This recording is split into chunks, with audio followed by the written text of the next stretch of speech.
हरे Krishna, good evening everyone. हरे कृष्णा। हरे कृष्णा प्रभु जी, गुरु जी।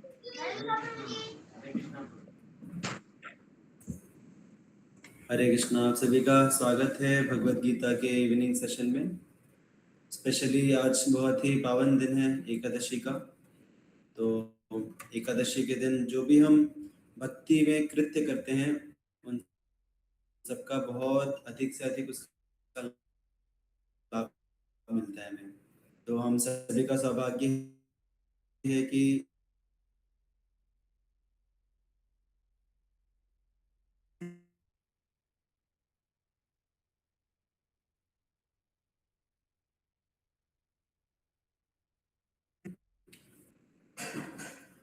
Okay कुछ ही लोग ready दिख रहे हैं, कुछ ही लोगों के थम्स अप आ रहे हैं, 3-4 लोगों के आ रहे हैं बस। 5 6 7 बाकी लोग हैं कि नहीं मीटिंग में? 8। अच्छा, आप सभी की जानकारी के लिए बताना चाहूँगा कि हमारा जो ये मीटिंग है ये बहुत ही इंटरैक्टिव रहता है। ये इसको हम क्लास नहीं बोलते, क्लास नहीं है ये मीटिंग है, या फिर हम इसको डिस्कशन बोल सकते हैं। चर्चा है, चर्चा। चर्चा कभी भी एक तरफा नहीं होती।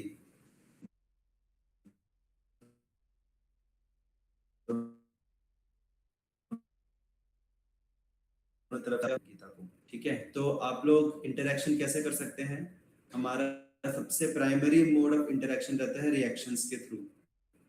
तो मैं आप में से किसी को भी रिक्वेस्ट नहीं करूंगा वीडियो ऑन करने की, क्योंकि आई अंडरस्टैंड कि आप सब अलग अलग सिचुएशंस में हैं, तो काफ़ी लोग कंफर्टेबल नहीं रहते वीडियो ऑन करने के लिए। और मैं ये भी उम्मीद नहीं करता कि हर चीज़ का आप अनम्यूट करके जवाब देंगे, so that is also completely fine. But reaction करने में क्या ही जाता है, राइट? रिएक्शन क्या करना है, बस एक क्लिक करना है बस। तो रिएक्शंस के थ्रू हमारे मैक्सिमम इंटरेक्शंस होते हैं, ठीक है। So will go ahead with today's shloka. तो कृपया सभी मेरे पीछे दोहराइए। यह सर्वत्र नभिस्नेहस् यः सर्वत्र तत्तत् प्राप्य शुभाशुभम् नाभिनन्दन्ति न द्वेष्टि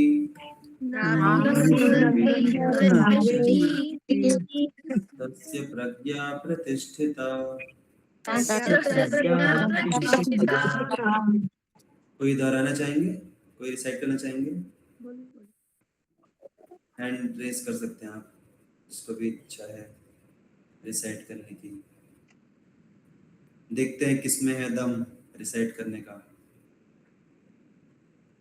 चलिए 5 तक गिनूंगा मैं, जिसमें भी रिसाइट करने का दम है वो रेज हैंड कीजिए। 1 2 ओके, तो निशा माता जी करेंगी। यस माता जी। हरे कृष्णा। यः सर्वत्रानभिस्नेहस् यह तत्तत् प्राप्य शुभाशुभम्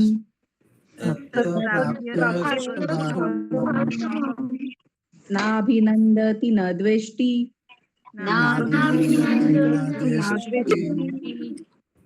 तस्य प्रज्ञा प्रतिष्ठिता।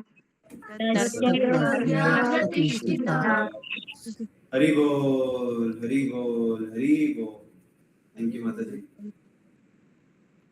सो ट्रांसलेशन पढ़ेंगे। Translation: In the material world, one who is unaffected by whatever good or evil he may obtain, neither praising it nor despising it, it firmly fixed in perfect knowledge. Hare Krishna. हरे कृष्णा। तो हमको ये translation देख के समझ में आ रहा है कि कितना प्रैक्टिकल श्लोक है, हम सभी के जीवन से बहुत ज़्यादा रिलेटेड है। और इसमें क्या लिखा है कि हमारे जीवन में जो भी अच्छी या बुरी परिस्थिति आती है उससे अगर हम अफेक्टेड नहीं होते, अगर हम उससे अनअफेक्टेड रहते हैं तो फिर हम फिक्स्ड हैं परफेक्ट नॉलेज में। मतलब हमारी जो चेतना है वो ज्ञान के आधार पे फिक्स्ड है, ज्ञान में है फिक्स्ड। तो ज्ञान का मतलब ये नहीं होता कि हम कैलकुलेशंस करें, कैलकुलेशंस फिर डेट्स याद रखें, जैसे हम लोगों ने स्कूल में पढ़ा है कि पानीपत का युद्ध कब हुआ था, भारत को आज़ादी कब मिली थी, और फ्रेंच रिवॉल्यूशन कब हुआ था। क्या आप लोगों ने रट्टा मारा है स्कूल डेज में, अलग अलग डेट्स ईयर्स। काफ़ी बच्चों के लिए स्कूल डेज का सबसे भयानक पार्ट रहता है वो रट्टा मारना, डेट्स और केमिकल फॉर्मूले, इक्वेशंस। तो ये सब जो है, ये सब बिगेस्ट ट्रॉमा देश पूरी तरह। तो इन सब को हम क्या बोलते हैं, इंफॉर्मेशन। ये सारी इंफॉर्मेशन है, जानकारी है ये सब। जानकारी में और ज्ञान में फर्क होता है। There is a difference between जानकारी एंड ज्ञान। तो ये सारी जो हम स्कूल कॉलेज में जो लेते हैं एजुकेशन, इससे हमारा इंफॉर्मेशन बढ़ता है। लेकिन ज्ञान, ज्ञान का मतलब होता है ज्ञान जो हमें जीने में सहायता करे। अभी हम लोग स्कूल कॉलेज में जो भी पढ़ते हैं, no offence to any particular curriculum, but क्या वो हमें अपना जीवन जीने में सहायता करता है? मतलब हम जीवन कैसे जिए, जीवन के अलग अलग परिस्थितियों की कैसे डील करें, क्या वो सब चीजें हम फिजिक्स, केमिस्ट्री, मैथ्स, बायोलॉजी में हम सीखते हैं? नो। वो मतलब ऐसा बोला जाता है कि ये जो हम एजुकेशन स्कूल कॉलेज में पढ़ते हैं, दे गिव अस लिविंग। ये हमारा लिविंग देती है हमें, हमारा लाइफ नहीं देती। लिविंग मतलब पैसा, राइट।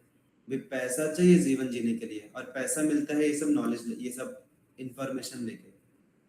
बट लिविंग, लिविंग मतलब लाइफ, लाइफ कैसे मिलता है? लाइफ मिलता है ज्ञान से। तो जो भी ज्ञान में आधारित है, जो भी ज्ञान में स्थित है, उसका लक्षण क्या है? वो अपने जीवन के उतार और चढ़ाव में अनअफेक्टेड रहेगा, डिस्टर्ब नहीं होगा। क्या हमें किसी पर्टिकुलर सब्जेक्ट में कोई ऐसा फॉर्मूला बताया है कि ये इक्वेशन याद रखो, ये इक्वेशन या ये फॉर्मूला याद रखोगे तो तुम अफेक्ट नहीं होगे जीवन की परिस्थिति में? ऐसा कोई फॉर्मूला है क्या मैथमेटिक्स में? नहीं है, राइट।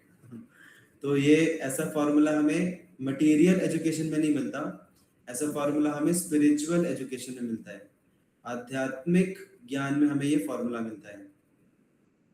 तो पहले हम समझेंगे कि ये जो गुड और इविल है हमारे जीवन में, जो अलग अलग परिस्थिति आती है, अच्छी और बुरी परिस्थिति आती है, उसमें डिस्टर्ब नहीं होना, इसका मतलब क्या है, व्हाट इज द मीनिंग। और फिर उसके बाद हम चर्चा करेंगे कि कैसे हम उस स्थिति पे पहुंच सकते हैं ज्ञान के आधार पे। तो क्या आप लोग बता सकते हैं कि जीवन में जब अच्छी परिस्थिति आए, पहले तो आप लोग बताइए कि जीवन में अच्छी परिस्थिति कौन सी रहती है? Any examples? अच्छी परिस्थितियां हमारे साथ अच्छा होता है किन किन तरीकों से? सक्सेस करना, जॉब मिलना, जॉब मिलना एक अच्छी अच्छी परिस्थिति है। और सक्सेस प्राप्त करना, सक्सेस प्राप्त करना, वेरी गुड। और गुड हेल्थ, और कोई है अच्छी परिस्थिति? प्रमोशन, वेरी गुड, प्रमोशन प्राप्त करना। बाप रे, बहुत सारी अच्छी परिस्थिति आ रही है, एक मिनट। मेंटेनिंग गुड हेल्थ, सबका भला करना, सबका भला तो हम कर रहे हैं। अच्छी परिस्थिति मतलब हमारे साथ होना चाहिए वो, हम सबका भला करेंगे, बट हमारे साथ कैसा हो रहा है, दैट विल डिसाइड अच्छा या बुरा परिस्थिति। हैप्पी फीलिंग, हेल्दी रिलेशनशिप बहुत इंपॉर्टेंट पार्ट है हमारे जीवन के। बाकी सब अच्छा चल रहा है, अगर रिलेशनशिप अच्छी नहीं है तो फिर मन नहीं लगता किसी चीज में। फिर बिना स्ट्रेस के जी पाना, स्ट्रेस फ्री लाइफ, घर खरीदना, प्रमोशन, जॉब मिलना, वेरी गुड, अमेजिंग। तो ये सारी अच्छी परिस्थिति हैं। अभी इविल परिस्थितियां क्या क्या हो सकती है हमारे जीवन में?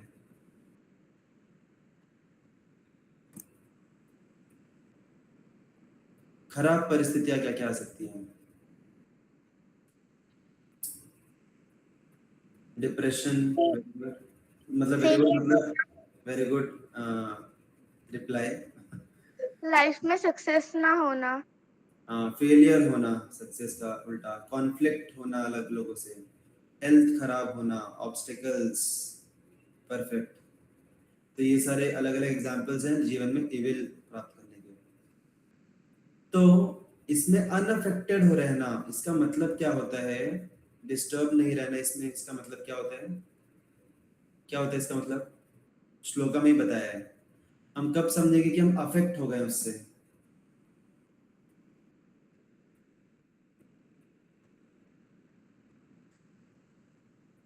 देखिए इसमें क्या लिखा है, एक व्यक्ति जो ज्ञान के आधार पर जीवन जीता है वो अफेक्ट नहीं होता अच्छे और बुरी परिस्थिति में। इसका मतलब क्या है?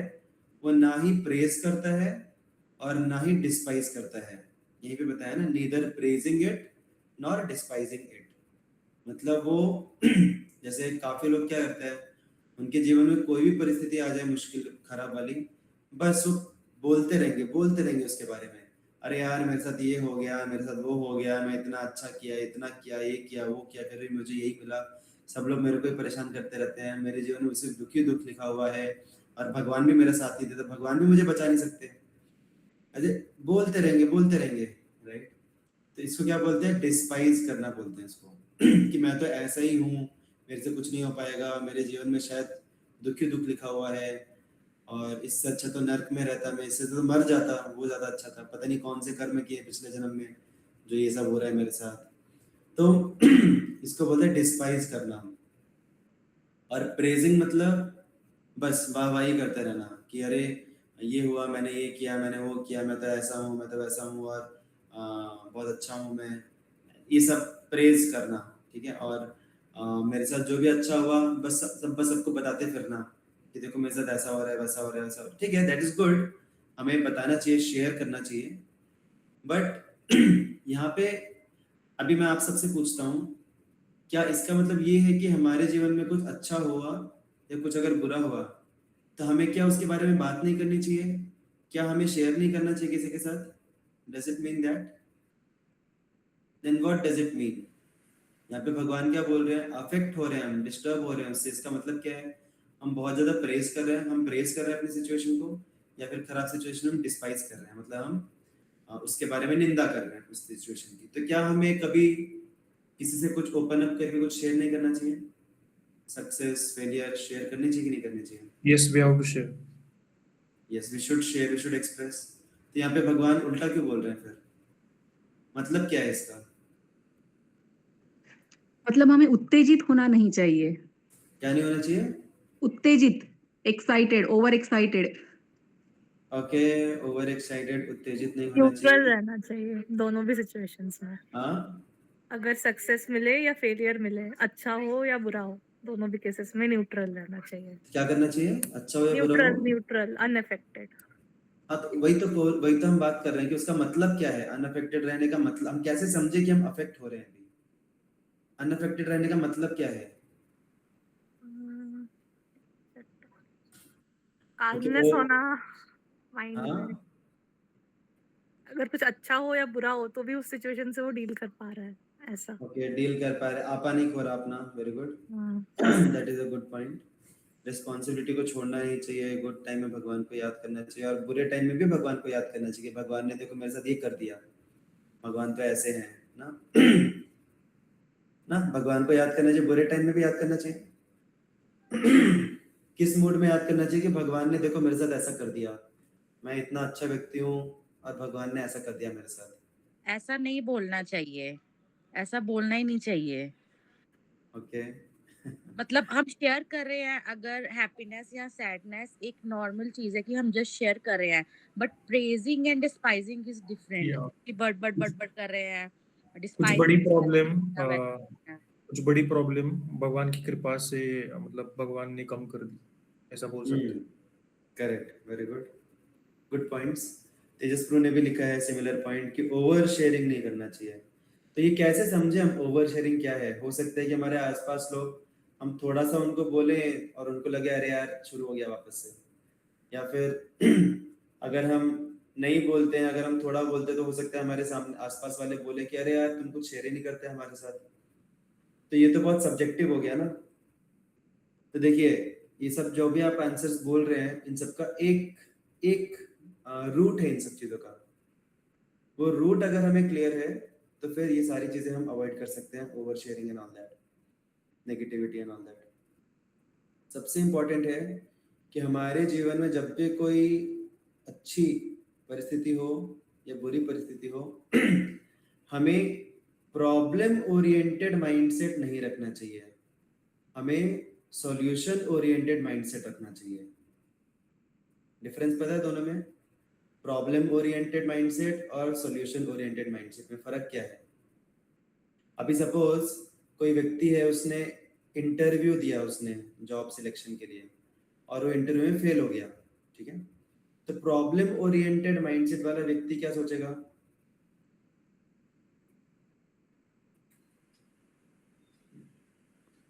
मेरे में कुछ कमी है, हाँ, मैं नहीं कर सकता, काइंड ऑफ।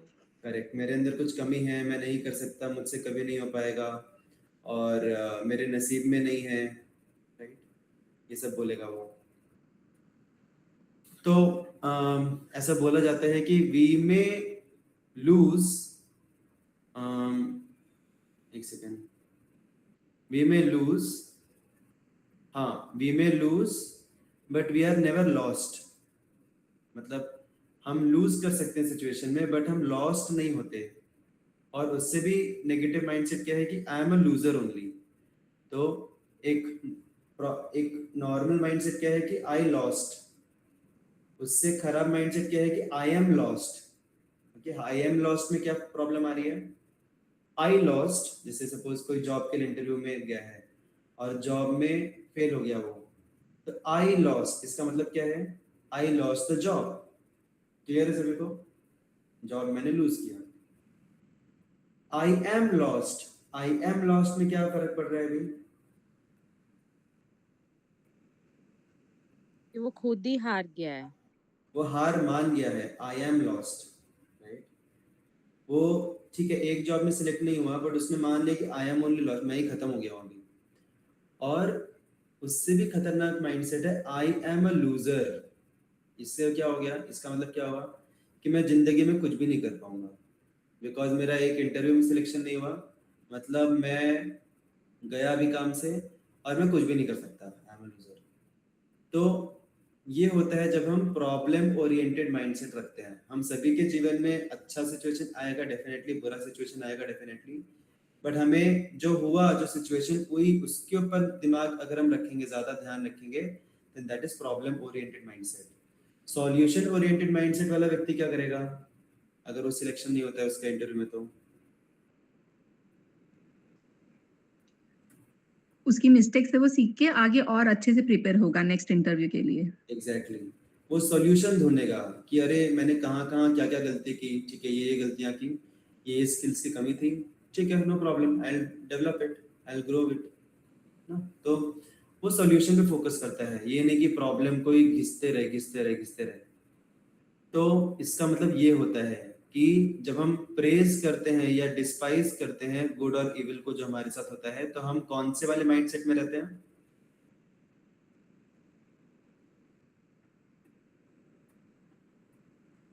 इतना टाइम लग रहा है सोचने में। Problem oriented. हाँ, बाकी लोग हैं कि नहीं मीटिंग में, या निशा माता जी हैं सिर्फ? अच्छा, कौन कौन है मीटिंग में? चलिए थोड़ा एक ये लेते हैं, सर्वे लेते हैं। कौन कौन मीटिंग में, कृपया हैंड रेज कीजिए।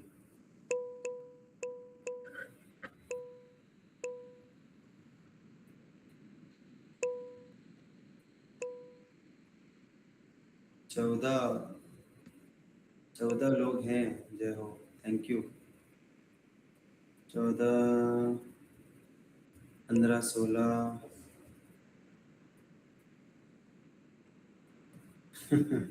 चलिए 16 लोग हैं। बाकी के कितने बचे? बाकी के जो 11 लोग, 11 नहीं, कितना होता है? 16, 37 माइनस 16, 20 लोग उनका, we are grateful to them that they at least join the meeting. Okay, so at least number तो दिख रहा है उतना। So that is the share भी करते हैं, कुछ डिस्कस भी करते हैं, तो हमें देखना चाहिए कि हमारा जो डिस्कशन है या हम खुद के साथ खुद के अंदर भी जब हम सोचते हैं तो हमें थोड़ा एनालाइज करना चाहिए कि हमारा जो थॉट प्रोसेस है और हम जो दूसरों के साथ शेयर कर रहे हैं वो प्रॉब्लम ओरिएंटेड कितना है या फिर सॉल्यूशन ओरिएंटेड कितना है। क्या हमारे डिस्कशन सॉल्यूशन ओरिएंटेड जा रहे हैं?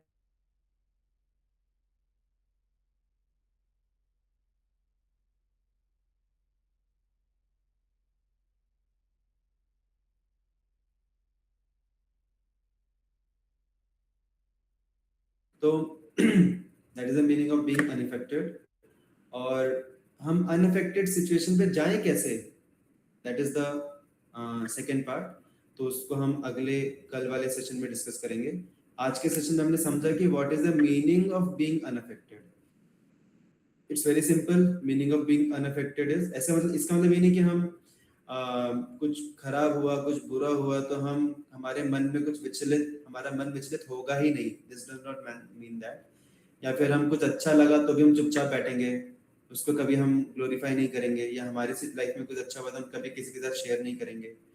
ठीक है, जो हुआ अच्छा हुआ बुरा हुआ ठीक है वो शेयर करो, लेकिन share it in the light of future कि करना क्या है फ्यूचर में, how does it affect how we are going to go ahead in the life with that good और इविल थिंग। तो उसके बारे में हमें ज्यादा डिस्कशन करना चाहिए और उसके बारे में ज्यादा सोचना चाहिए। और इस मनोस्थिति में हम कैसे आएंगे वो हम कल वाले सेशन में डिस्कस करेंगे। Hare Krishna. So will stop here. Thank you so much. Shrimad Bhagavad Gita की जय श्रीमद् भगवत गीता की जय जय